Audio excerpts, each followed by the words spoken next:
là một cái hệ thống mà cực kỳ thông minh luôn á mọi người ạ. Mình không thể tưởng tượng nổi là người Ai Cập cổ đại có thể là làm ra cái này, và người ta tính toán rất là chi li nhá. Xin chào tất cả các bạn, chào mừng các bạn đã quay trở lại với những trải nghiệm tiếp theo của mình tại Cairo và trên chiếc du thuyền 5 sao đây. Thì chiều nay đây thì vẫn là tiếp tục đây thì chiếc du thuyền đây sẽ tạm dừng cho mình ở một cái địa điểm trong thành phố này để có một cái địa điểm rất là đáng chú ý để có thể đến đấy để tham khảo và học hỏi thêm nhiều thứ các bạn nhé. Thì ở chỗ này đây dừng 4 tàu rồi các bạn, 5 tàu luôn. Ồ, nhiều tàu không phải đâu nè, nhiều du thuyền đi cùng một lúc, rất là nhiều nhỉ. Thì chắc là vào trong này thì mình nói chung là cũng nhiều quá, mình chưa cả kịp tìm hiểu đây các bạn này. Lúc sáng nay thì đi trên khám phá xong cái chỗ đèn Edfu mà tập trước các bạn xem đó, là cũng đi cùng bạn hướng dẫn viên của mình đây. Thì về xong là bọn mình ăn uống xong là cũng khá là mệt, ngủ một giấc, chưa cả đủ thời gian tìm hiểu này. Đấy thì chỗ này thì cũng cách điểm hạ tàu là cũng một đoạn thôi, nên là hôm nay bọn mình sẽ không đi xe ngựa nữa mà là đi bộ các bạn ạ. Đi bộ bên cạnh nhà dân, đi bộ bên cạnh nhà dân với lại bờ sông Nin, dọc bờ sông Nin để đi vào đền, một cái đền khác cũng gần quanh đây, để xem cuộc sống của mọi người xem như thế nào, với lại là cái văn hóa và những cái truyền thuyết về cái ngôi đền này ra sao. Mình đang đi vào. Ở đây thấy mát mẻ hơn chút nhờ, đúng không? Một chút thôi nhưng mà nói chung là vẫn nóng. Vẫn nóng. Tối mà có lên trên nóc của cái du thuyền là mới gọi là mát mẻ này. Ui, lên trên này mới thấy là du thuyền nó cập vào đây nhiều không này. Luôn. Đằng kia 4-5 cái, bên này thêm 1, 2, 3, 4 cái nữa. Đây chắc phải chục cái. 5, 6, 7, đây 7 cái, bên kia 4 cái, 5 cái, 12 chiếc thuyền. Thì nhưng mà hôm nay thì một đêm bọn mình vẫn sẽ ở trên thuyền. Thì chiều mai bọn mình mới gọi là check out ra khỏi cái thuyền. Quay 2 đứa. 2 đứa. Ok, thì quay 2 đứa luôn. Rất là nhiều khách du lịch đến đây các bạn. Đúng rồi. Một trải nghiệm rất là thú vị các bạn nhé. Thì các bạn đi Ai Cập cũng thể là tham khảo cái trải nghiệm đi du thuyền mà dọc sông Nin như thế này đây. Đấy, khách ở đây là người ta cũng đến đấy, rất là đông.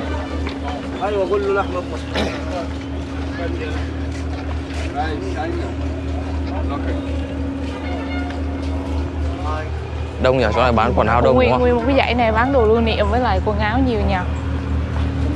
Ồ, trên này còn thuyền nữa này. Ồ trời ơi, nhiều quá. Ui, không biết bao nhiêu cái du thuyền đang đậu ở đây các bạn ạ. Đây thì số lượng mọi người đang cập bến thì cũng phải cả ngàn người nhỉ. Đông ạ. Đâu thành kiểu.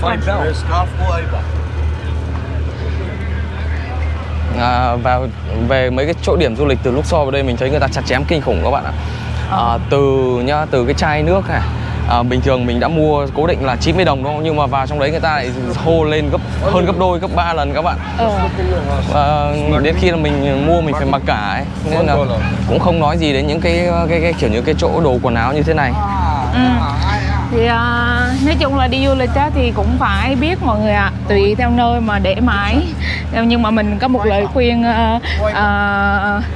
cho mọi người, cho những ai mà đang có dự định đi du lịch Ai Cập và đang có cái kế hoạch mà để mà tới đây á, thì hãy chuẩn bị trước tâm lý. Nếu như mà người ta kêu giá thì phải dưới 10 lần mọi người. Phải trả giá dưới 10 lần hoặc là dưới 5 lần là ít nhất. No, thank you. No, it's okay, thank you. Shukran. Khalas. No, thank you. Với cả người ta cũng kiểu như là cứ mời chèo khách rất là nhiều ấy. Chèo kéo quá. Mà nói chung là cái cảnh mà chặt chém kiểu này thì ở Việt Nam mình vẫn còn rất nhiều các bạn, nhưng mà đây là hình ảnh cực kỳ xấu ấy.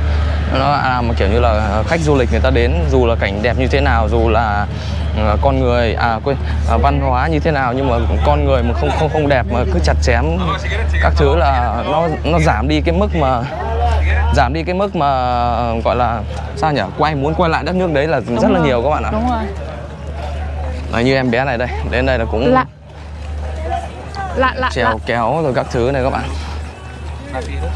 Thank you. Halas. Nhưng mà để mà nhìn vào những cái điểm tích cực thì ok, mình có thể cho người ta là người ta nghèo khó, người ta có thể là gắng chế để kiếm tiền đi, nhưng mà nói chung là vẫn phải thay đổi các bạn. Cái gì nghèo, cái gì sang, cái gì nghèo nhưng mà phải sang có hai nhào nhỉ. Nghèo mà phải sang. Ok, giờ bọn mình sẽ mua ticket ở đây đã các bạn nhá. Đây, mua vé từ mọi cái điểm ở trong Ai Cập đây thì bây giờ là đều dùng thẻ visa hết các bạn ạ. Người ta thay đổi mấy năm nay rồi, để tránh trường hợp là những người bán vé người ta khống tiền vé lên đấy.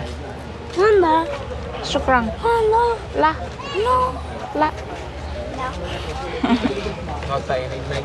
No, thank you, shukran. Shukran. Sorry. Two ticket please. Đây, bạn hướng dẫn viên của mình từ sáng gặp đây thì giờ bạn đây cũng là cái người mà đi cùng mình hôm nay. Ở xung quanh đây là cũng có chỗ bán kiểu nước, bán đồ ăn ở đây này các bạn. Sorry.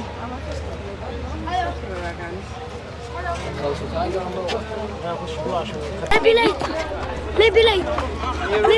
In Egypt, and you know that.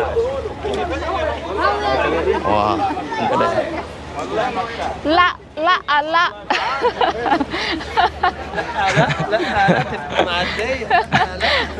I know that song, you know, I keep dancing with that song. Rất là nhiều người đến đây các bạn. And Aswan too. Yeah. At the same time. Let me choose some place you can stand in the shade. Quá trời đông khách du lịch các bạn ơi. Gần chục cái thuyền người ta cập vào đây này. Hơn Chục cái thuyền này. Này còn phía này nữa này. Này còn thuyền kia đang tới nữa kìa. Trời ơi. Here's the computer for you. I am a father. Chào mọi người, thì mình đã quay lại ở cái ngôi đền là Komombo. Komombo là một trong những cái ngôi đền của những vị thần. Vì đây người ta gọi là Mountain of God, thì là gọi là cái gì? Ngọn núi của Chúa Trời, của những vị thần. Thì ngôi đền này nó thờ rất là nhiều vị thần khác nhau, và trong này có 2 vị thần chính. Là hồi xưa nó thờ về những cái vị thần, ví dụ như là thần của chim điểu này và đại bàng thì có thần Horus đúng không? Thì đây cũng có một cái vị thần khác nữa là thờ về cái cần crocodile, là nói về con cá sấu. Nó nằm dọc bên bờ sông Ninh, và vị thần đó cũng có sức mạnh rất là khủng khiếp. Để ngắt lời Thảo cái các bạn ạ. Nói về cái thần cá sấu thì nói chung là anh chị cô chú nào mà lớn tuổi thì không biết đâu, nhưng mà anh em nào mà có thể là 30 mấy tuổi hay là đổ lại mà bây giờ vẫn còn chơi điện tử ấy, vẫn còn chơi game mà game Liên minh huyền thoại ấy, thì anh chị có nhớ cái nhân vật là cá sấu Renekton đúng không? Thì đây chính là cái đền thờ của thần cá sấu Renekton mà cũng làm cho trong kiểu như là trong Liên minh huyền thoại đấy các bạn. Đây thì mình ma chơi game. mình chơi game đấy nhiều nên là mình đấy xem cái thần cá sấu và thần chó là thần Nasert đấy các bạn. Đúng rồi. Thì ở trên này nó cũng những cái biểu tượng gọi là cái gì bảo vệ, thì mọi người có thể nhìn thấy là vẫn là hình tượng của 2 con rắn 2 con rắn hổ mang nằm bên cạnh bảo vệ cho mặt trời á. Nó là biểu tượng gọi là của cái sự bảo vệ cho những cái vị thần á, với đôi cánh ở bên ngoài, đúng không? Thần đó cá sấu đúng rồi. Thì bên này á, nó sẽ là về cái thần cá sấu, và bên này nó sẽ là chim điểu. 2 cái cánh cột hai bên nó khác nhau. Còn cái nữa mình sẽ chỉ mọi người cũng khá là hay, mình cũng đang tò mò, mình hỏi cái bạn hướng dẫn của mình á, thì cái chỗ này á là cái chỗ mọi người có thể nhìn thấy đây là một cái viên đá, và cái viên đá này á, nó đã được xây dựng lại một chút, tại nó bị vỡ, nó bị mai một theo thời gian á mọi người ạ. Thì cái này á, nó có cái chiều là nó bị xuôi gì nè. Thì đây là cái tảng đá người ta giết mổ tế thần đấy à? Tế thần. Nhưng mà thì hồi xưa bạn hướng dẫn của mình có nói là hồi xưa là người ta có lễ là ở những cái khu vực khác người ta còn tế về cái con người á, tế người à? Đúng rồi. là tế mỗi con người, nhưng mà ở đây á, chỉ có tế mỗi là những cái con động vật. Thì cái viên đá này là để giết mổ và làm những cái lễ xung quanh đây. Thì đây là cũng là khu vực mà gọi là giống như chánh điện á, để mà làm lễ, làm những cái nghi thức, rồi tiệc tùng hay là làm tổ chức những cái thứ khác. Kinh nhờ. Cả cái này chắc là chỗ này là không biết là nó đừng làm to là chắc phải nhiều con to lắm ấy nhỉ. Đúng rồi. Và cũng tương tự như mọi người nhìn thấy ở xung quanh đây á, là tất cả những cái cột này á, nó rất là cao mọi người ạ. Những cái cột này á, nó có hình dạng rất là cao và nó được đúc và vẫn là làm điêu khắc bằng tay giống như bình thường rồi đó. Và nhưng mà nó bị mất đi á, bị mất cái đầu á. Nhưng mà cái cắt ở đây rất là bằng phẳng đúng không? Đây là do con người tạo ấy. Cái này là cũng bị gãy đi á. Gãy sao bằng phẳng? It's broken, right? This on the from Broken or people cut? Don't mind. Listen to me carefully. Actually, it's not broken, okay? You know. Một cái người mà đã sống trong những cái triều đại mà lúc trước á, thì người ta ông vua đó thì ông đã cho ra lệnh là cắt đi những cái cột này, cắt nguyên cả cái bức tường ở bên kia để mà xây dựng một cái khác. Và bạn này nói là để xây dựng một cái thành mosque.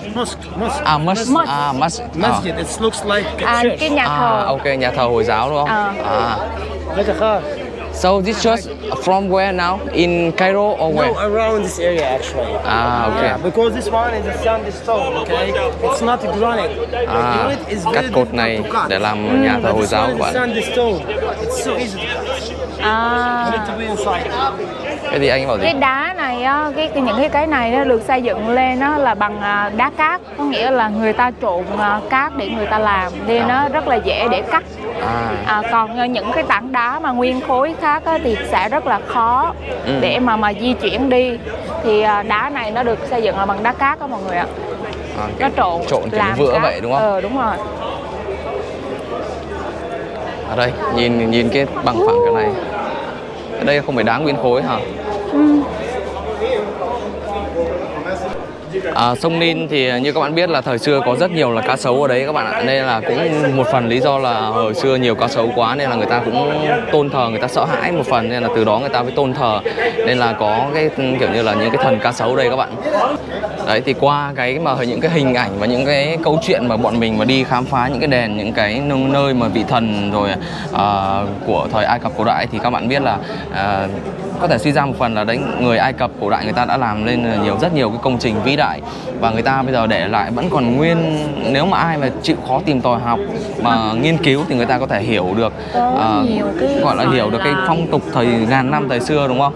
Chứ làm sao mà ví dụ như một cái đời vua, hai đời vua hay là cái gì đó mà người ta có thể vẽ liên tục những cái câu chuyện mà đưa ra những cái history như vậy được nhỉ? Nói chung Ai Cập cổ đại thì luôn đem đến những cái mà người hiện nay, con người hiện tại mà vẫn chưa biết được các bạn ạ. Đặc biệt đơn giản nhất là kim tự tháp các bạn, bây giờ xây làm sao người ta vẫn không biết đấy.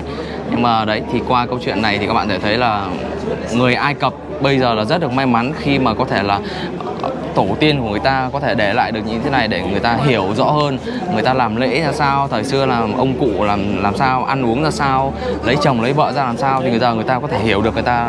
Nhưng mà nhiều đất nước thì nói chung là cũng kiểu như là vẫn hơi kiểu như là thiếu thông tin để có thể mà hiểu được những cái thứ như vậy các bạn. Và trên những cái bức tường này nó nói rất là nhiều về cái lịch sử. Nói nhiều, nói kỹ luôn các bạn. Đúng rồi, kể rất luôn. nhiều luôn. Và mình có thể nói rằng là đây là một trong những gọi là giống như những cái quyển ghi chép và kinh thánh hay là ghi chép lịch sử lại mà gọi là cổ điển nhất luôn á, là được tạc lên tường và không bao giờ mai một. Đúng rồi, chính xác. Tại Ai Cập mình không chắc là nó phải là cổ đại hay không, nhưng mà Ai Cập là cái nền văn minh mà cổ đại lâu đời nhất mà hiện nay sách vở còn ghi chép các bạn. Bây giờ chúng ta lại đến một câu chuyện khác trong cái đền này đây. She's holding the sky. Actually, she's Nut. Nut is a contract. They put here a piece of wood. A piece of wood to connect two stones together. The same one here. Look. Same one here. In the middle. Yeah. A piece of wood in the middle between two different blocks to make connection. Anh nói gì? Anh nói em sao nhỉ? anh nói là làm sao để mà người xưa người ta có thể nối những cái viên đá to lại với nhau á. Thì ở đây mọi người có thể thấy á, là có một cái lỗ nhỏ của hai đầu của viên đá để mà gọi là cái gì, chắn một cái viên gỗ vào. Giống như thợ mộc của mình á, khi mà nối gỗ á, nối hai miếng lại với nhau á, là nó sẽ kẹp một miếng gỗ ở giữa. Thì đây có cái lỗ này, nó có khuôn hết á, thấy không? Là viên đá nào nó cũng được đục một cái như vậy để mà gắn cái miếng gỗ vào á. Thế có khi là kim tự tháp người ta cũng xây kiểu này cũng nên đấy nhỉ? Nhưng mà kim tự tháp nó khác, nó không có cái đá này, không có cái lối này, thì nghĩ là viên đá của kim tự tháp nó to hơn và nó chắc hơn á mọi người.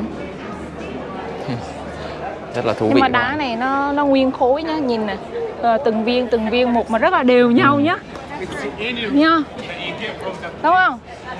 Nhưng mà hỏi nhá, nếu như mà có cái viên gỗ này nằm ở giữa của từng viên đá thì bây giờ cái mặt ở trên này á, những cái miếng gỗ này đâu hết rồi? Không biết đâu. Where's all this wood? Which one? The connecting wood. Stolen, come on. Stolen. Who is stealing the wood for what? Do you want to see the original one from 3,000 years ago? 3,000 years ago? I will show you one, but after the two. Okay, take my word, okay? Remember that. I will show you original one.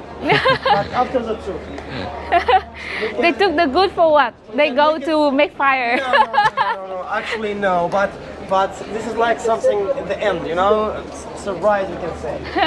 But now we need to explain something first, and then once we come back to the open court, I will show you that. Take my word, my friend. The little simple stroke here means one. Each one of those little strokes. Rất nhiều người khách du lịch đến đây các bạn. Một lần dừng lại bao nhiêu? Gần 15 chiếc du thuyền. Một chiếc du thuyền á, cũng phải 200 khách. Nhân lên đi, bao nhiêu? Kinh khủng nhỉ? Chúng ta lại tiếp tục đến một câu chuyện khác. Mỗi một căn phòng là một câu chuyện các bạn. Mỗi một bức tường là một câu chuyện.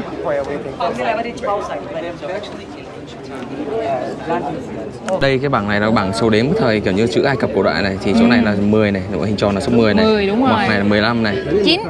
9 à? Nó không được làm tròn là gọi là 9.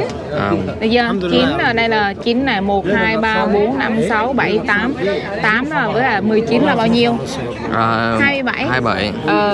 Đây là 10 cộng 9 là đây là thành là 19, chưa tròn. 19 right? Yes, 19, right. Yeah. And this one 10 number. 28. Day number 10 plus 10. 10 plus 10 là 20. Thế đây là cái bảng số đếm ở đây đúng không? Does mean day number. 10 plus 10 plus 1, 21 plus 2, 10 plus 10 plus 2. 22. Yes, 23, 24, 25. 6, 7, Bằng cái dấu ký hiệu. 29. And this is the last day of the month. Dù cái ngôn ngữ cổ đại Ai Cập bây giờ là không, hầu như là tất cả mọi người hầu như là không ai biết rồi, nhưng mà nếu mà vẫn học được thì đấy các bạn thấy là vẫn còn những ký hiệu như vậy, và người ta học thì người ta vẫn hiểu được một phần đấy các bạn. Người ta có ký hiệu hết á, tất cả mọi thứ đều có ký hiệu. Ở đây các bạn lại thấy chỗ này là cái sảnh chính này, và xung quanh này là 2 tảng đá. Đây bên này đây.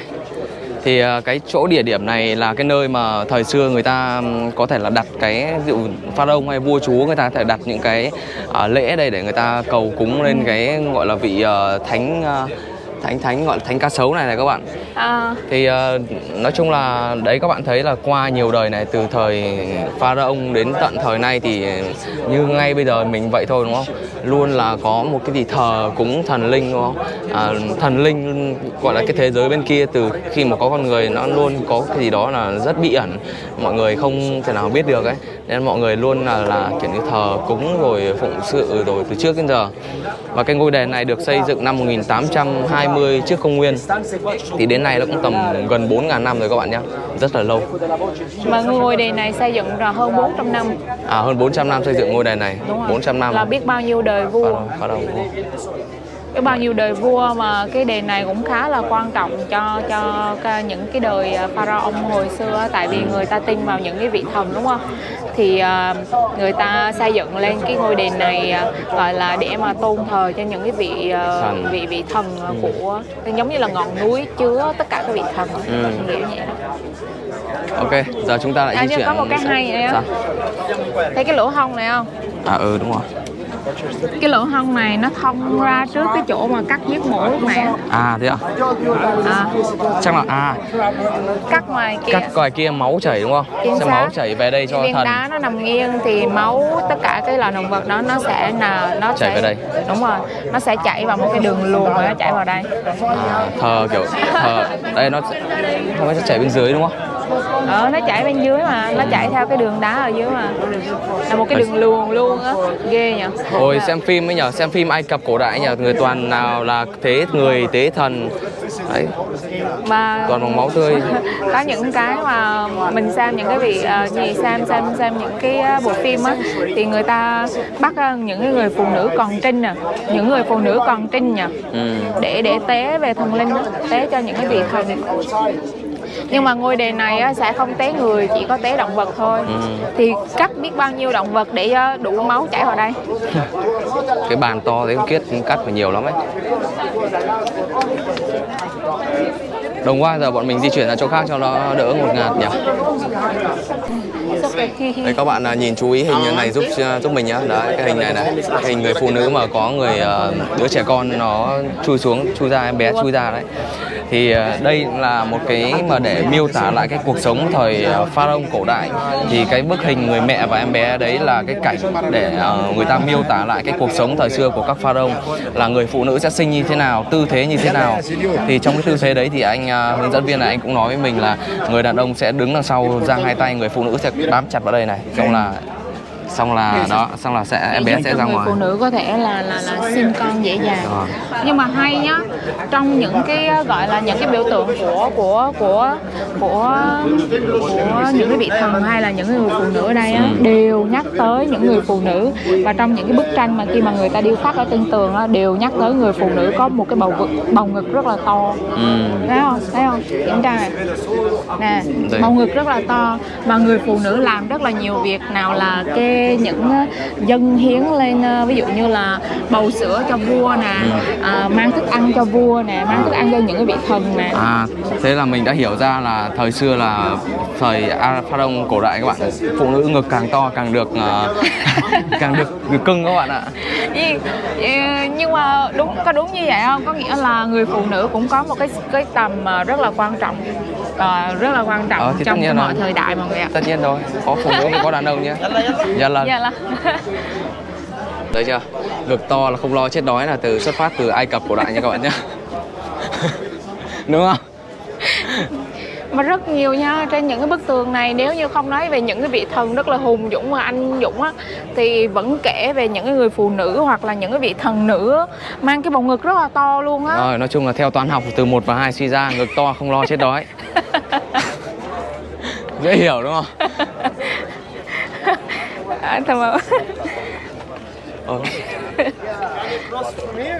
Yes. Đằng sau mình đây là cái chỗ sau chỗ nhà thờ này, cái đền của thần cá sấu này. Thì trong này có 7 phòng các bạn nhé. Thì hồi xưa khi mà các pharaoh khi mà sinh đẻ đấy, thì người ta sẽ đến đây để người ta vào những cái phòng đấy để người ta đẻ. Thì theo cái quan niệm của người Ai Cập cổ đại và người pharaoh thì người ta tin rằng là cái vị thần cá sấu này là cái nơi mà khi mà sinh em bé chào đời ở đây thì có thể giúp cho em bé khỏe mạnh này, sức khỏe dẻo dai để sau này có thể cai trị đất nước. Nên là trong phòng đây là tất cả những hồi xưa mà các pharaoh đều về đây sinh các bạn nhé. Và trong này đây cho các bạn nhìn đây, người ta cũng miêu tả lại những cái dụng cụ mà thời pharaoh cổ đại người ta dùng để đỡ đẻ cho em bé rồi chữa bệnh. Đó, có cả kéo này các bạn này, dao này, đấy, tất cả những đồ dùng ở đây. Đó. Thì các bạn thấy là một cái nơi có thể gọi đây là một cái, mình có thể trong đầu mình có thể hai cái câu nói có thể nói về nơi này này. Một là có thể gọi là thần cá sấu, nơi thờ thần cá sấu, hoặc cũng có thể gọi là nơi mà thời xưa các nữ pharaoh, vợ của các pharaoh kiểu như là đẻ ở đây, sinh em bé ở đây và được các pharaoh được chào đời ở đây các bạn nhé. Đó, rất là tuyệt vời. Càng đi thì mới thấy là thế giới bao la rộng lớn, nhiều kiến thức mà mình vẫn còn chưa biết các bạn ạ. Bây giờ chúng ta lại tiếp tục di chuyển sang một chỗ khác thôi các bạn. Ở ngoài cái gian này đây có mấy cái này mình chả biết cái gì đấy, hình như có vẻ lăng mộ quá. Đợi. And that Đợi bạn để giải thích cho này. color is actually discovered in a Roman period. Đây kiểu như một cái chuồng vậy các bạn, như cái chuồng chó, chuồng cá sấu vậy. We can see a new excavations area and behind. Đây hỏi ra thì đúng thật các bạn, cái này đúng là không phải chuồng chó các bạn, đây là chuồng cá sấu. Tại vì đây là cái đền thờ cá sấu nên là thời xưa khi mà cái thời pharaoh ấy, người ta sẽ nhốt con cá sấu vào trong này để tượng trưng cho cái vị thần ấy. Những người pharaoh chắc đến đây cũng phải ngồi dưới quỳ lạy rồi các thứ đấy các bạn. Thì đây các bạn thể hình dung cái chuồng cá sấu mà thời 3-4 nghìn năm trước nó như thế này này. Đấy, cá sấu thì chắc là to, hồi trước chắc là nhìn thế này có thể hình dung được cái cỡ to của con cá sấu này. 2 mét thì 2-3 mét. Tại vì sông Nin thời xưa chắc là cá sấu nó phải to khổng lồ nào các bạn. lát nữa thì mình có thể chiêm ngưỡng được cái con cá sấu. À, có cá sấu đây à? Vào cái museum là vẫn còn xương với lại là hài cốt á, thi thể của cái con cá sấu á. Phòng này chắc là phòng cá sấu quá mà bạn ấy chưa nói kịp này.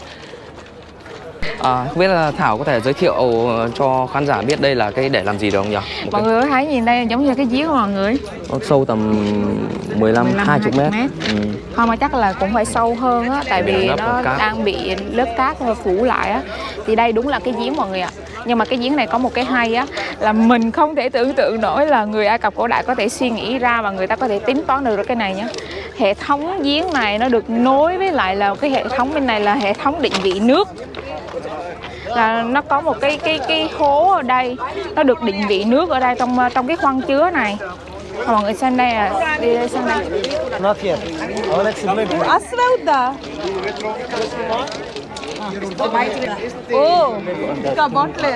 Hay lắm nè, nó có đường từng cấp lên luôn thấy chưa?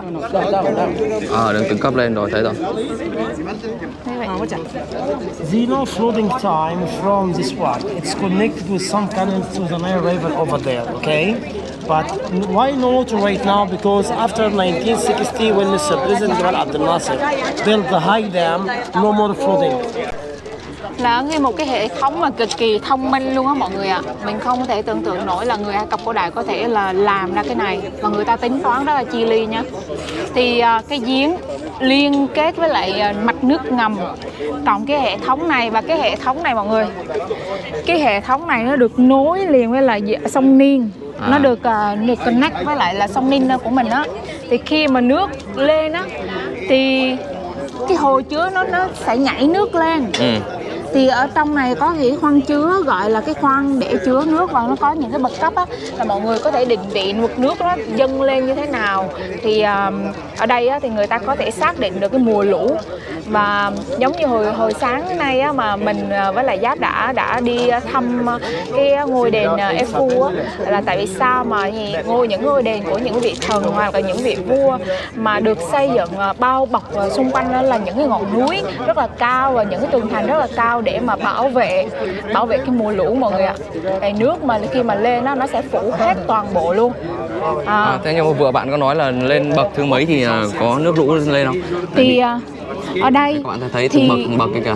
Đúng rồi, thì cái nước ở này nó sẽ lên, và sau một năm 1960 mấy á, thì bạn nói là khi mà Ai Cập đã xây dựng gọi là cái hệ thống đặt thủy điện á, thì nước sông Nin nó không có thay đổi chập chờn nữa, nó không có bị mùa lũ nhiều nữa, tại vì đã có hệ thống thủy điện bao bọc rồi. Thì cái này nó bị giống như ngừng hoạt động, nó không còn hoạt động giống như lúc xưa nữa. Nhưng mà mình thấy rất là thông minh ở chỗ là người xưa người ta tính toán cực kỳ luôn á mọi người. Hay nhỉ. Đi vào những chỗ này mỗi cái nơi nó có một cái đặc trưng là mình cũng phải bất ngờ thật đấy, đúng không? Nhưng mà hay nhá, thấy không? Lẫn có cái lối đi xuống để mọi người kiểm tra. Đây, lối đi xuống đây. Lối đi xuống để kiểm tra cái hệ thống nước, và nước nó sẽ, chắc hồi xưa là nước nó sẽ lên rất là cao nha. Mình sẽ đếm thử đây. Ôi, nhiều bậc phết các bạn. Đây các bạn thấy mấy cái bậc đây chưa? Bạn nói là sâu cũng phải 75 mét. 75 mét thì thời xưa là còn sâu nữa các bạn. Đấy, một cách mà để tính toán và đo lũ các thứ thời xưa rất thông minh đúng không? Đúng rồi. Hàng ngàn năm mà người ta nghĩ được cái đấy giỏi nhỉ? Nhưng mà nó thông nhá, thông để sao mà lấy nước được tất cả toàn bộ nhá. Từ sông Nin vào đây nhá, và giếng nước khoan mạch nước ngầm nhá, là nó thông vào nhau hết luôn. Giỏi. Cực kỳ thông minh. So this well is the same everywhere in Egypt before or just here? No, in everywhere. Everywhere in Egypt. Family you can find. À. Even in Philae Temple. But I feel, you know, the old people, they're very smart. Yes. They do very smart. Yes, they're very, very smart people in the time. Rất là thông Yeah. minh. I told you, if you remember, there is another technology Yeah. in the past better yeah. than nowadays. You know, we're talking about our country like 3,000 years ago. Like we have a king and we have our people. But you know, at that time we just only do farmer. We don't have anything, you know, like really like good of you know, like march or, you know, calculation of the everything. They do something building with huge building like this with big rock, or, you know, do with the metal like gold or silver with accessory. We cannot do like that. But you here 3,000 years, 4,000 years, you already have Yeah. it. They do it. Yeah, Some people, they said they used very, very modern technology. yeah. To do That that. is very good. They used lasers, they used a lot of things. Exactly. Actually, we don't know any, we don't have any idea Maybe. about that nowadays. Maybe And- some people in the mud have the Look, let me tell you something about that. Some people said people came from space, aliens from under the ground, but I don't believe in that. Why? Look, if you went to the Valley of the Kings, you will find our normal money. So they were normal people, but very smart people. Yes, Yeah. very smart. Let me show you, please. That. No, I'm serious. It's really, really good. Really smart people, actually. Yeah. Now I want to show you something important. Kinh Then thật. I will give you 10 minutes because we don't have too much time here. And we need to explain the crocodile museum too, Okay, okay. because you will find 31 crocodile mummified inside. Ah, ok. The place deserves to be. Do you remember? I give you my promise. The original wood, okay? Abyss Ah. wood.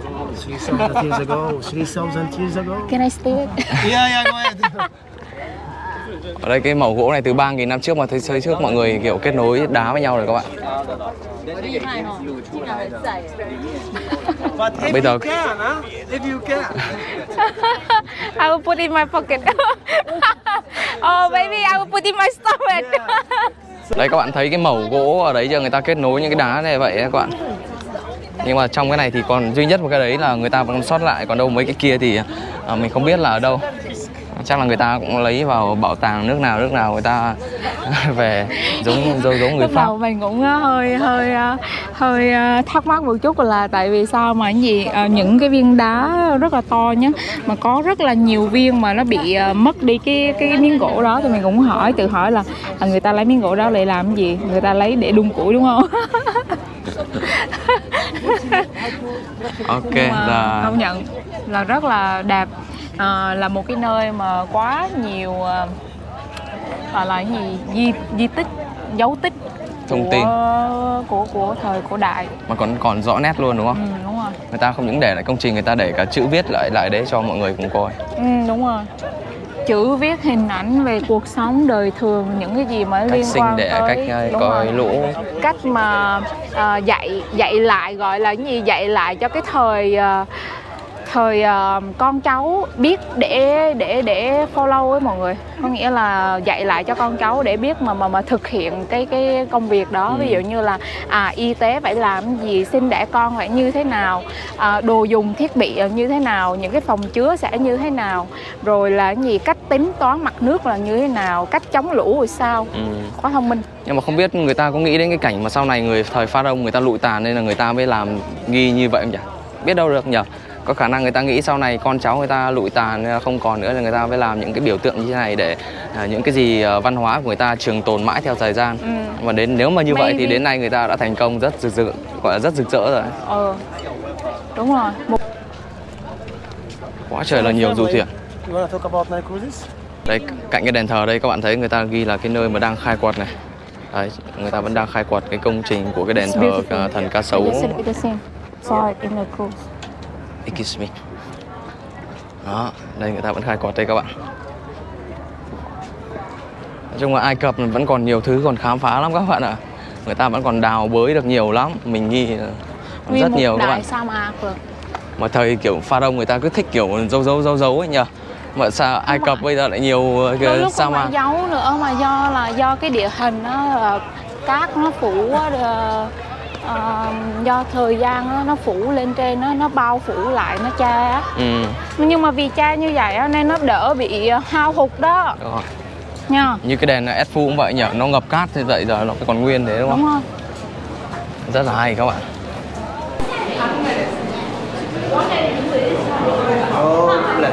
Đây, trong này đây là những cái xác ướp. Trong này đây là những cái xác ướp mà thời pharaoh này các bạn. Đấy, có những người có xác ướp mà đây là cá sấu có cả xác ướp này. 1 2 3 4 5 6 7 8 9 10 11 12 13 14 15 16 17 18 19 20 21 con chỗ này.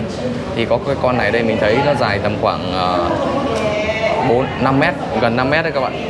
Đây, rất là to. Đây, con này tầm gần 5 mét này. Đấy, thần cá sấu này.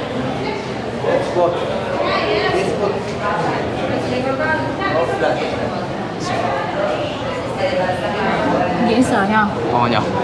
Này. Mà xác ướp nha. Xác ướp cá sấu nha. Nhưng mà kiểu như người ta cũng tôn thờ thần nên người ta kiểu làm như pharaoh ấy đúng không? Ủa mà mấy con cá sấu này con nào cũng dài cũng phải hơn 2 mét, 3 Đâu, mét đó. con này phải hơn chứ, phải 4-5 mét chứ. Với mấy con nhỏ. Này nhìn cái con thứ ba kìa. Không, ý là nhìn đi đa số là nó dài to. Nhưng mà đã teo lại rồi, nếu bình thường thì sao? Nó cơ bắp này nữa đúng không? Đây như con thứ ba mình thấy nó rất là to các bạn, tầm 5 mét này. Dã man kìa. Kinh. Đấy, hòm cá sấu đây các bạn, hòm xác ướp cá sấu này. Năm 333 trước công nguyên. Hơn 2.000 năm con này. Con này thì bị suy dinh dưỡng.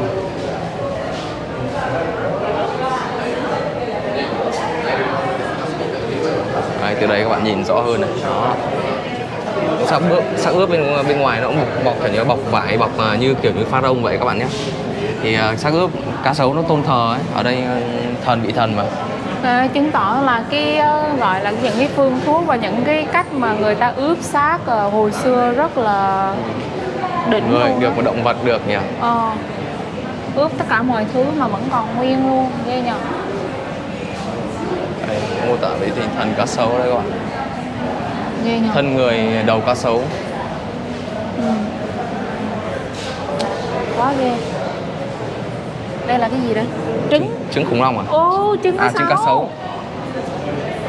Trứng cá sấu. Trứng cá sấu. Trứng cá sấu đây cũng được gọi là ướp luôn đến mấy ngàn năm rồi.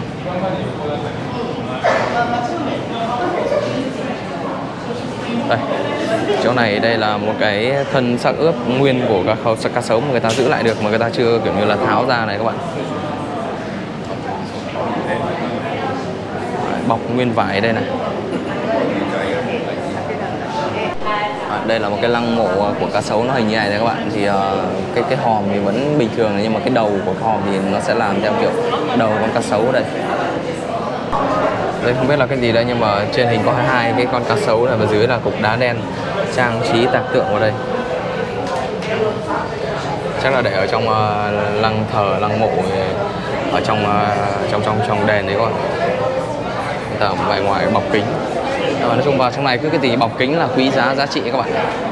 Thần cá sấu này, thần chó này các bạn, thần chim đây rồi. Chó và cá sấu là hai vị thần này. Đây, thần chim, thần Horus này. Đây, thần chim đây các bạn. Ba vị thần rất là quyền năng trong Ai Cập cổ đại.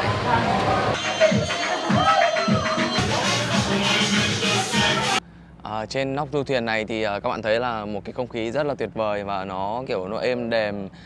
Mọi người ngồi, khách thường lên trên này để ngồi hóng gió này và nhìn ngắm cái xung quanh cảnh hai bên đường đây.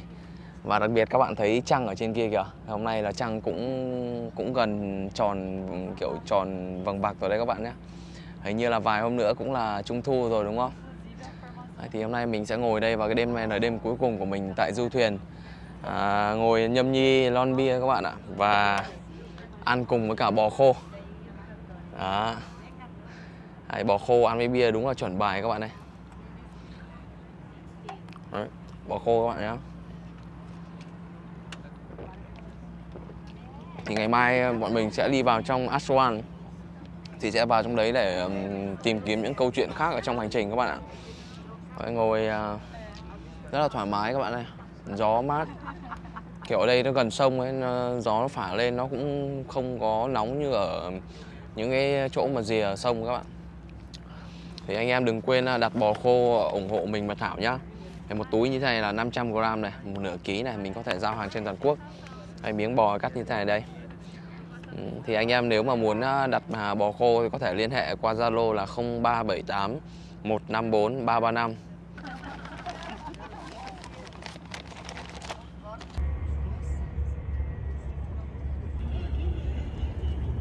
Đây là Aswan này các bạn, bọn mình đã tới Aswan rồi nhá. 12 giờ đêm, trăng rất là sáng và đẹp. –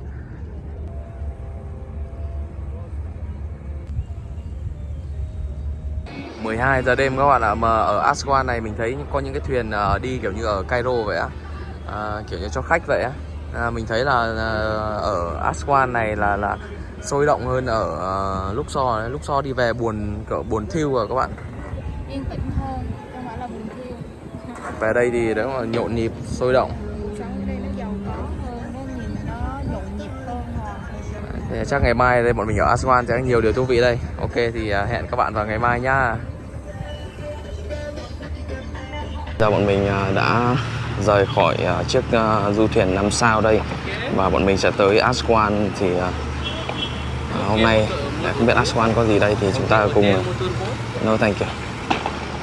Chúng ta sẽ lên Aswan và tìm kiếm những câu chuyện ở đây nhé các bạn nhé. Nhưng mà cái điều đầu tiên khi mà mình tới đây là mình thấy là Aswan là có vẻ là khá là đắt các bạn ạ. Thì bọn mình check những cái khách sạn và nhà nghỉ ở đây thì nó cũng rất là đắt luôn các bạn ạ. Phòng nhà nghỉ mà đã là 50 đô rồi. Không phải nhà nghỉ mà cái guest house, cái home kiểu như là homestay rồi nhờ. Thì nhà nghỉ đó. Thì phòng nhà nghỉ guest house là nhà nghỉ rồi. Giường bé tí mà ví dụ như là tầm bằng 100.000 ở Việt Nam thôi, nhưng mà bên này là phải tầm gần 1 triệu các bạn, đến 1 triệu luôn đấy. 50 đô phòng. Nhưng mà điều đấy là một cái điều khá là bất ngờ khi ở Ai Cập các bạn ạ. Tại vì các bạn theo dõi những cái tập trước của mình thì thấy là đời sống ở đây rất là rẻ đúng không? Đúng rồi, đời sống rất là rẻ và mọi thứ đều thấp. Nhưng mà ở đây thế nào nó lại cao như vậy? Thành phố du lịch. Chắc là bán kiểu du lịch này chắc chỉ cho khách nước ngoài quá. Good morning.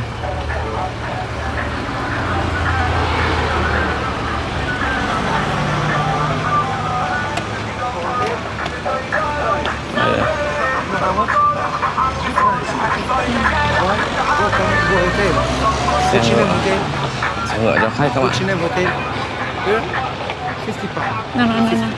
Giá cả phòng như vậy thì mình nghĩ là chỗ này người ta chỉ đánh vào cái khách nước ngoài thôi ấy.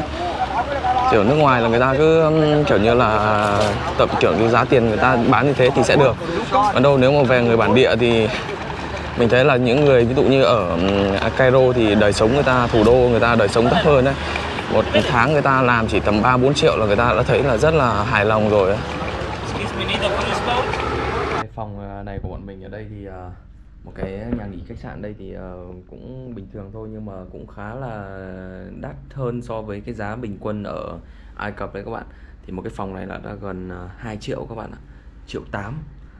Mà cái giá cả đây là cực kỳ đắt luôn đấy. Những cái phòng dorm vớ vẩn linh tinh là cũng phải tiền gần triệu, gần triệu luôn đấy. Đấy, đây là bên ngoài đây. Ok, giờ chúng ta sẽ đi khám phá tiếp thôi. Cái nhà nghỉ của bọn mình ở đằng sau này các bạn, thì chỗ nó gần đây thì 6 giờ rồi các bạn, mà mình cảm tưởng hừng hực như là 12 giờ trưa với 1 giờ trưa ở Việt Nam mình vậy các bạn. Cái khu này đây bên trái là cũng rất nhiều rác ở đây các bạn. Đường phố ở đây chắc là chỉ có cái đường chính ở ngoài nó sạch sẽ thôi à, còn xung quanh đây nó vẫn dơ á. Kiểu rất là không khác gì Ấn Độ mọi người ạ. Rác kinh luôn á. Đây cái đường chính thì ngay ở bên này mấy mét thôi các bạn, bên phải của mình này. Mình đang đi song song với đường chính. Hello. Shukran. Khi mà người dân ở đây thì mình mới đến, mình thấy là từ Luxor đi về Aswan đấy các bạn. Về đây thấy người dân khi mà người ta chào mời mình thấy sợ luôn á. Ở đây người ta chào mời, người ta lôi kéo kiểu nó dai đến khi mà mình cảm tưởng mình có thể là phát cáu luôn đấy.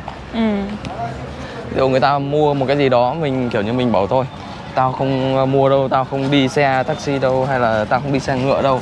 Nhưng mà người ta cứ đi theo mình, người ta kiểu như là gì nhỉ? Người ta Chèo kéo. chèo kéo, nhưng mà đến khi mà mình trả lời lại á, thì người ta sẽ bực bội, người ta sẽ cho những cái hành động kiểu nó hơi quá đáng với lại khách du lịch đó mọi người ạ. Kiểu là hồi lúc trưa có một bạn đó cũng đi theo chèo kéo vậy, mình nói không rồi, xong rồi bạn quay lưng, bạn tức tối, bạn chửi những cái lời tục tĩu mà mình phải cười với bạn, xong rồi bạn cố tình bạn chửi tiếng to, xong rồi mình mới nói là nếu như một lần nữa mày xúc phạm tao sẽ gọi công an. Bạn nó bỏ mặt đi luôn. Khi mà đến Ai Cập này thì Ai Cập nó thuộc Bắc Phi các bạn ạ. Nhưng mà các bạn cứ nghĩ là ở Ai Cập thì người theo kiểu như là người Ai Cập kiểu nhiều phong cách kiểu Trung Đông Ả Rập là nhiều ấy. Không thấy người kiểu da màu da đen ấy, nhưng mà thực ra ở cái vùng Aswan này là cái nơi mà người bản địa mà da màu, người Nubian là người ta sống ở đây nhiều các bạn. Thì khi mà về cái vùng này thì các bạn sẽ thấy những người da màu, anh chị cô chú da màu nhiều hơn sống ở đây. Đấy, thì hiện nay bọn mình đang đi ở trên một cái chợ truyền thống ở trong Aswan đây các bạn nhé. Thì mình sẽ quay cho các bạn coi.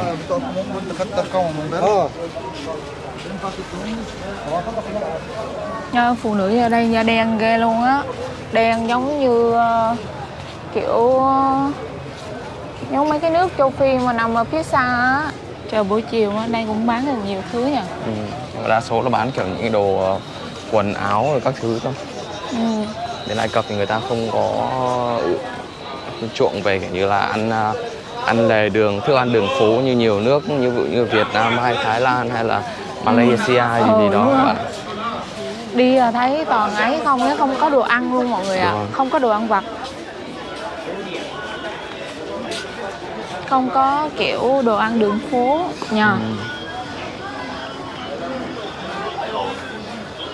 Khá là nóng.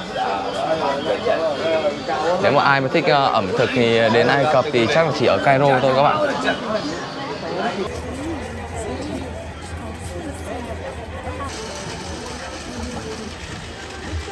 $1 one photo.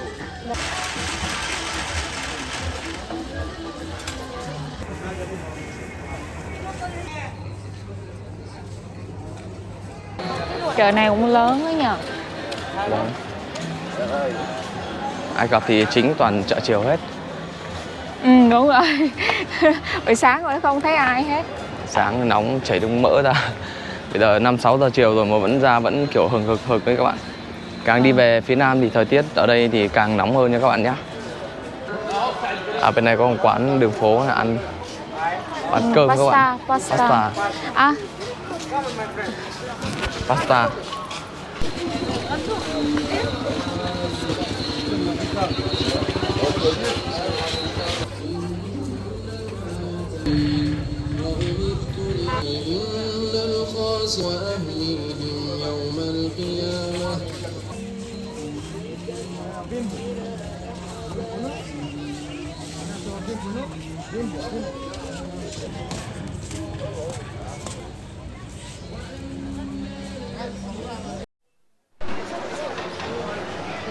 Quầy hoa quả bán này. Đó. Rất nhiều hoa quả đây. Nằm ở giữa mấy hai dãy nhà nha. Ở đây phụ nữ vẫn buôn bán bình thường á mọi người ạ. Phụ nữ vẫn ngồi buôn bán bình thường. Thực ra phụ nữ ra đường ít hơn nhưng mà người ta vẫn buôn bán bình thường. Không phải là chỉ có đàn ông không đâu mọi người ạ. Những cái nước mà bữa đầu tiên hồi trước bọn mình sang Ấn Độ ấy nhỉ. Đầu tiên là thấy sốc ngang luôn là đi sang Ấn Độ mà toàn đàn ông đi bán hàng thôi. Phụ nữ chỉ ở nhà thôi các bạn. Về đây thì tuy đạo Hồi nhưng mà mọi người cũng bán hàng bình thường, cả nam lẫn nữ đều bán các bạn nhé. Đây có cái quầy bánh ngọt. Nhiều không? Được cái bánh nhiều nhỉ? Wow. Hello. Nice. Đấy, bánh ngọt đây. Nhưng mà người ta cũng bày bán ra đường các bạn.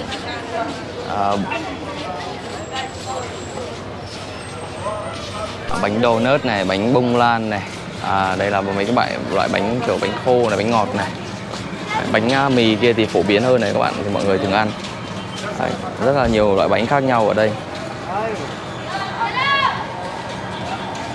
Hello.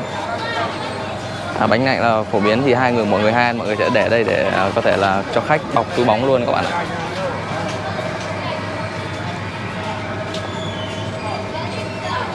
Can I come and visit?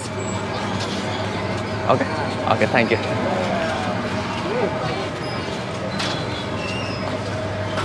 Bánh mì.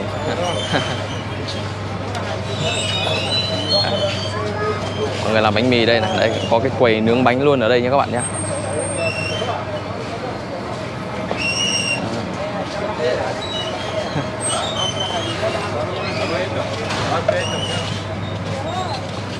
Mình xem lại đây cái lò bánh mì này khá là lạ lần đầu tiên.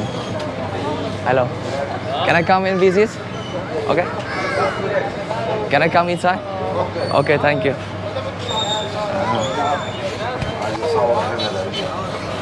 Đây chỗ anh làm bánh từng khâu các bạn.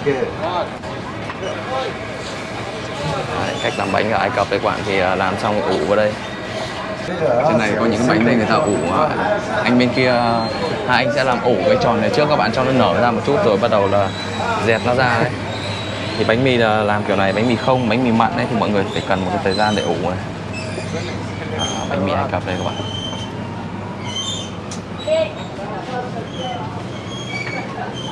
It's good. Anh đang làm bánh mì đây. Hãy đợi một lát mua ít bánh mì ăn nhờ, ăn thử. Okay. Okay, I will Mua wait ủng here hộ. for you. Finish, I buy. Okay.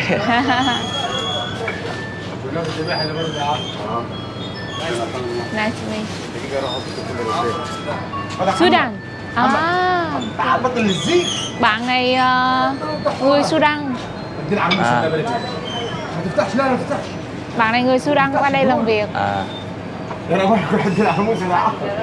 Tại vì biên giới miền Nam này gần biên giới của Sudan nên là nhiều bạn cũng đến.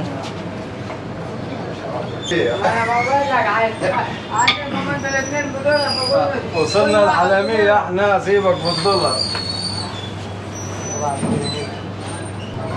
Thấy chồng có thấy nhớ nghề không? Thì nói chung là cũng nhớ. Không biết là các bạn có biết không nhưng mà như mình cũng ít chia sẻ vấn đề này đúng không? Tại vì trước năm 2016-17 khi mà mình hết tiền mình đi về nhà thì cái nghề làm bánh mì là cái nghề mà mình kiểu như là làm để có thể kiếm tiền để đi được các bạn. Thế thôi bây giờ hôm nay cho chồng cơ hội là gì, ở lại đây làm việc một ngày để kiếm tiền được không? Không biết các anh có nhận cái công này. Lâu đi quá rồi quên nghề các Nhớ bạn nghề ạ. đi vào làm nghề đi. Hồi xưa mình làm bánh mì mình cũng gọi là cũng cái nghề này cũng luống cuốn cả ngày luôn các bạn ạ. Hồi trước là đi xong 2017 về hết tiền nên đang mỗi ngày một nơi. Thế tự nhiên đi về nhà làm bánh mì là sáng mở mắt ra là tầm 2-3 giờ, xong rồi tối ngủ tầm 10-11 giờ các bạn. Quanh quẩn làm, nói chung là mình cũng chăm chỉ ở đấy lắm, kiểu làm sao để cố gắng để có tiền để đi các bạn, để có tiền mà nuôi ước mơ đi du lịch khám phá khắp thế giới này. Chia sẻ với mọi người một chút là gì, Thảo đi cùng với Giáp 5 năm trời rồi mà Thảo chưa bao giờ được ăn bánh mì Giáp làm nữa. Thì bây giờ cho Giáp một cơ hội, Giáp vào đi làm việc một ngày ở trong này cho vợ ăn thử bánh mì đi. Cũng hợp lý nhỉ. Hello. How are you? Trong này là một vài loại bánh ngọt kiểu phong cách của Ả Rập ấy các bạn. Oh, money, money.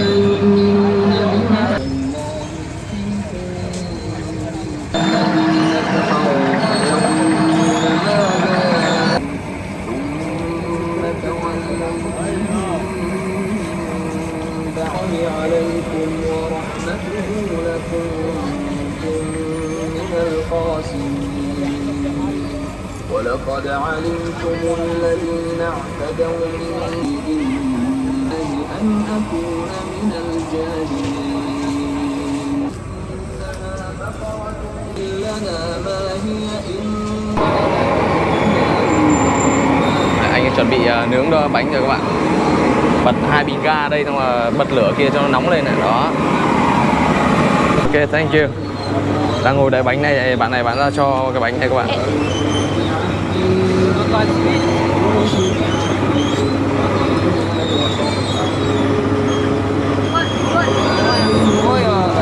Bánh ngọt. Nhưng mà bánh đây mình thấy những cái vị ngọt nó thường ngọt hơn ở mình nha các bạn. Ngọt nhiều luôn á. Tại mọi người ở đây nhu cầu ăn ngọt nhiều. Xem ở đây là đồ ăn vặt của mọi người là sẽ làm bánh một cái khẩu phần rất là lớn, bánh ngọt kiểu waffle á, bánh nướng á. الحق بالباطل وتكتموا الحق وأنتم تعلمون.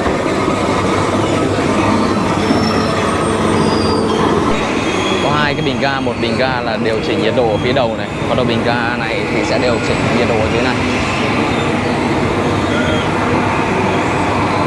Trước khi nướng thì phải xịt qua nước ở đây.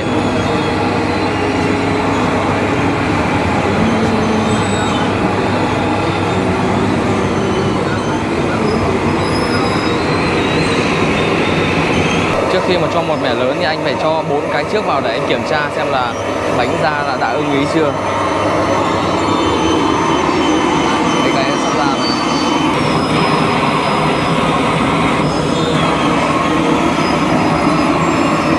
Ồ, bánh nóng hổi luôn nhờ.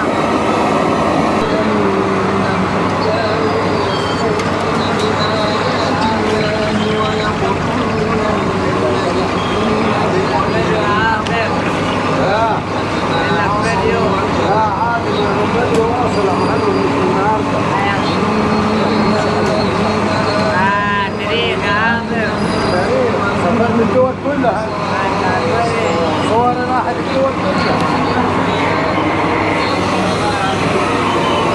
صح لا عم صلاح صور راحت الدول كلها ولا صور رقرة ايوه صور راحت الدول كلها ولا ما راحتش ايوه صور ايوه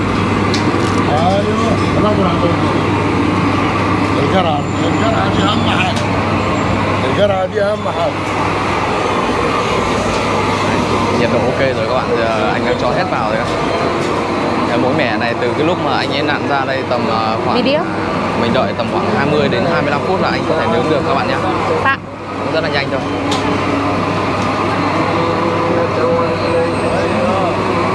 Anh bên trong thì vẫn đang nhào 1 cân bột tiếp để có thể làm ra một cái mẻ mới này các bạn.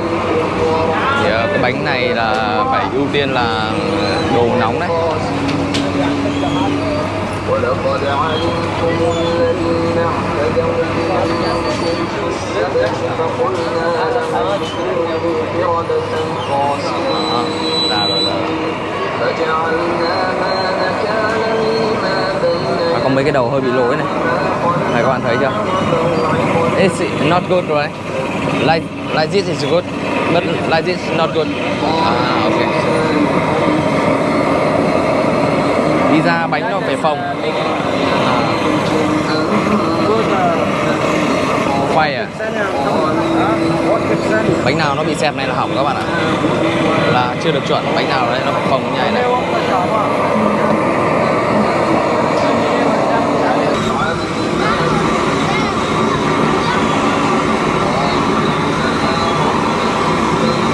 Có bánh nóng ngay là khách rồi đến cũng đặt mua luôn nhớ các bạn.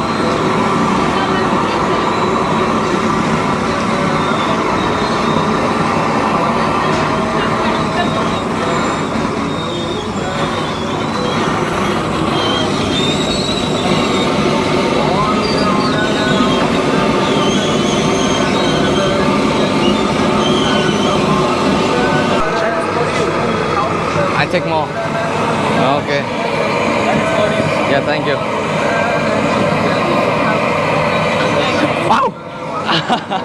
Hot. Okay. How much? No. No.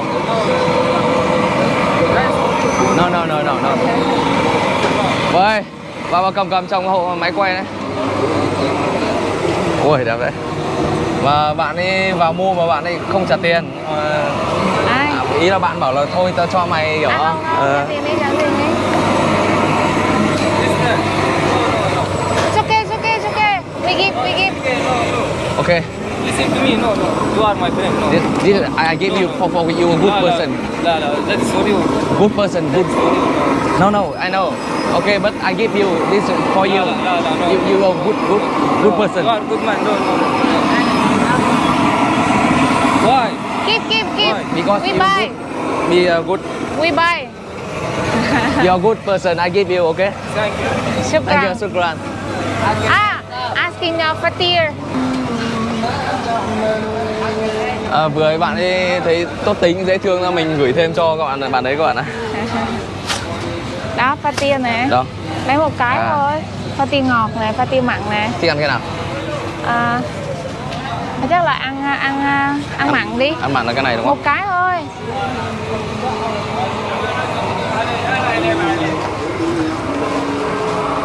Sorry. Giờ mình có bánh nóng rồi các bạn. Bánh này thì ăn kèm với cả ví dụ là thịt thà hay các thứ thì ngon. Đừng để mua giúp bạn này miếng nữa. Đúng rồi. Là Bánh ngọt đây đúng không? Can I have one? Small.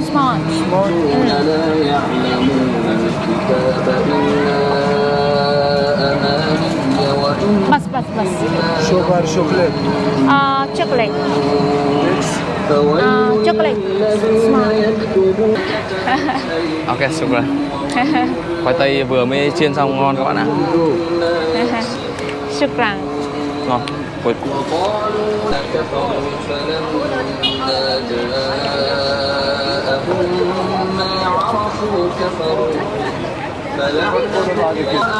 Đây có sô cô la với lại sốt vanilla. Vanilla, cái trắng trắng là vanilla đấy ạ. Nhưng mà ngọt lắm. Mọi người ăn đây ngọt lắm. Đây là bánh cũng là một cái món ăn gọi là đặc trưng của người Ai Cập đó mọi người ạ. Đang thấy con gái, phụ nữ và trẻ em rất là thích ăn món này. Thì sẽ là bột mì mà chiên giòn lên xong sẽ bỏ sốt sô cô la này, bỏ dạng như là đường caramel hoặc là sốt vanilla, nhưng mà mình ăn ngọt ít á, và mình chỉ bỏ một ít sốt ở đây thôi. Dạ ăn thử mọi người, cái này bánh này chiên nóng ăn rất là ngon. Ngon quá. Nóng quá. Vừa mới chiên xong rồi. Tao xem là thử miếng này. Ngon á. Nhưng mà nóng quá. Nóng. Nóng như bánh bột chiên á. Bánh bột chiên nhá. Bánh bột chiên đường các bạn ạ. Nhưng mà cái này là không có xóc đường caramel, tại vì có nhiều bạn là làm theo xóc đường caramel vô á, là nó quẹo đường.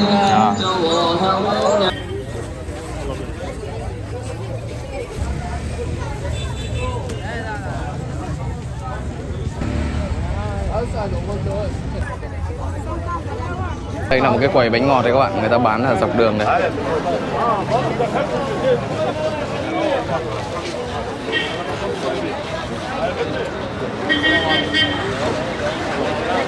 Đây, toàn cảnh khu chợ, đây là cổng sau của chợ các bạn nhé.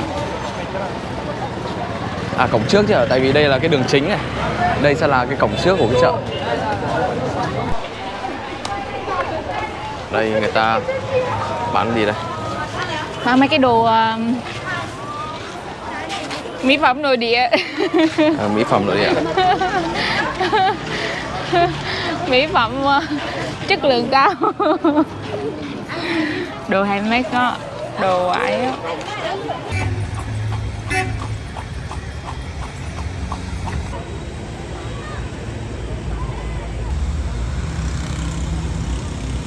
Đi vào trong này thì tìm mấy cái quán nhà hàng đây, nhưng mà đồ ăn thấy nó kiểu nó không được ngon đấy các bạn. Và trời kiểu cũng nóng nữa nên thôi. Dưa hấu đây để về có thể là uống cho nó mát các bạn nhé. Tập hôm nay mình cũng xin phép vào đây, thì cảm ơn các bạn đã theo dõi đến những giây phút cuối cùng này. Và các bạn đừng quên đặt bò khô ủng hộ mình và Thảo qua số Zalo là 0378 154 335. Giờ thì xin chào và hẹn gặp lại tất cả các bạn ở tập sau.